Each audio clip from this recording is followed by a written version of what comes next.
ఎంఎస్ఎంఈలకి ₹1 ఇవ్వలేదు. జగన్ గారు వచ్చిన కొత్తలో మరి ఆ ఫైల్ అన్నీ రెడీ అయిపోయి సార్ ఈ 5 ఏళ్ల పాటు ఈ ఎంఎస్ఎంఈలకి అంటే చిన్న చిన్న పరిశ్రమలకి ప్రోత్సాహకాలు శాంక్షన్ అయిపోయి ఉన్నాయి. 5 ఏళ్ల పాటు ఆయన ఇవ్వలేదని మరి అధికారులు చెప్పారో ఏంటో నాకు తెలియదు. కానీ ఒక్క ఉదుటిని ₹3,000 కోట్ల శాంక్షన్ చేయడం జరిగింది.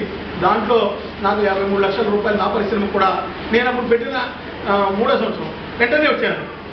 అప్పటికి 6-7 సంవత్సరాల నుంచి రాని వాళ్ళతో పాటు ఆ ఫ్లోలో నాకు కూడా కొట్టుకొచ్చింది. ఇది జరిగి 5 ఏళ్ళు అయిందమ్మా. ఈ 5 ఏళ్ల నుంచి మళ్ళీ ఆయన పట్టించుకోలేదు. ఆయన వెళ్ళిపోయాడు. ఈయన వచ్చేప్పుడే 7-8 నెలల పైన 9 నెలలతో ఈ అయింది. అస్సలు ఆ మాట ఊసేలేదు.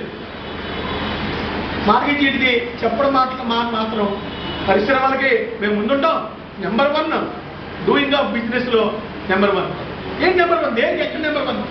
నేను పక్కన బాధపడుతుంటే ప్రత్యక్షంగా పరిశ్రమ పెట్టి ప్రోత్సాహకాలు రాకుండా నేను బాధపడుతుంటే ఈజ్ ఆఫ్ డూయింగ్ బిజినెస్లో నెంబర్ 1 అంటాడు. ఇది గవర్నమెంట్ పరిస్థితి. ఖచ్చితంగా చెప్తున్నానమ్మా, ఈ 2 జిల్లాల్లో ఉన్నటువంటి ఈ ఎంఎస్ఎంఈలు వాళ్ళ ప్రోత్సాహకాల మీద వాళ్ళ సమస్యల మీద పోరాటం